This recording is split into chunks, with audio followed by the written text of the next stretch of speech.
Hi guys, ako si John, 14 years kidney transplant. Ngayong araw to magbabasa tayo ng comment. Ito po yun. Sir, for KT na sana ako this month. Kaso nagka-problema ako sa heart, kaya di ako nabigyan ng clearance ng cardio ko. 40 days gamutan pa daw muna kami, tas titingnan kung okay na for kidney transplant. Alam nyo sir, pares na pares tayo. May kwento ko lang sa inyo. Nagdialysis ako ng January hanggang July. July ako na kidney transplant. Pero dapat May, nakaschedule na ako for kidney transplant. And tulad mo, nagkaroon din ako ng problema sa puso. Siguro ang complication na rin to. Complication na po siya sa pagdadialysis. And by that time, yung May na makikidney transplant ako, nagka-problema ako sa puso. Nagpa-check up ako sa cardio. Syempre yung cardio clearance, importante yan. Tapos doon niya nakita na lumalaki yung puso ko. Pero hindi naman grabe. Ngayon, na-extend siya from May, June, July. Yan, mga 2 months din. Na-extend siya, kailangan din gamutin. Pinainom ako ng NeoBlock. Alam ko ang ginawa lang sa akin, pinainom lang ako ng NeoBlock. Tapos may mga several tests na pinagawa sa akin. Chinek yung puso ko. Hindi na ako nag-ano nun eh. Hindi na ako pinag-test yung tatakbo ka sa treadmill. Hindi na po pinagawa sa akin yon. Kasi bata pa naman ako nun. Tapos meron lang tinignan sa puso ko. Parang yung makinakabit dito. Nakalimutan ko na kung anong tawag doon. Ngayon, siguro iba-iba tayo ng sitwasyon. Iba-iba yung gamot na pinainom sa akin.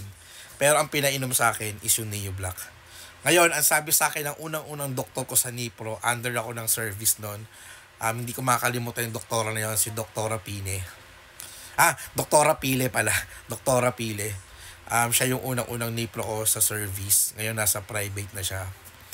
Sinabi niya sa akin na kapag na-kidney transplant ka, wag mong tatanggalin yung NeoBlock. Kahit anong sabihin ng doktor, palagi mo sasabihin na importante yung NeoBlock. Ngayon yung July, na-kidney transplant tayo. Nagkaroon na tayo ng clearance. Thank God na naging okay na yung puso natin. Ngayon, siguro nakakailang taon na every year, kahit wala ako nararamdaman, palagi ako nagpapacheck up sa puso. Taon-taon na yan, ginagawa ko yan. Routine ko na yan every year. Na bago matapos yung taon, mga December, nagpapa-ECG ako, nagpapa-to-the echo, for peace of mind na lang din. And also, para maintenance ko na rin siya. Na yearly ginagawa ko yun. Nagpapacheck ako ng ECG tsaka to-the echo. Ngayon sir, sa case nyo, tuloy nyo lang kung ano yung pinapagawa sa inyo ng doktor. Siyempre, tuloy pa rin ang dialysis niyan. And always pray na lang din. Kailangan nyo alagaan kasi yung puso nyo. Kasi importante.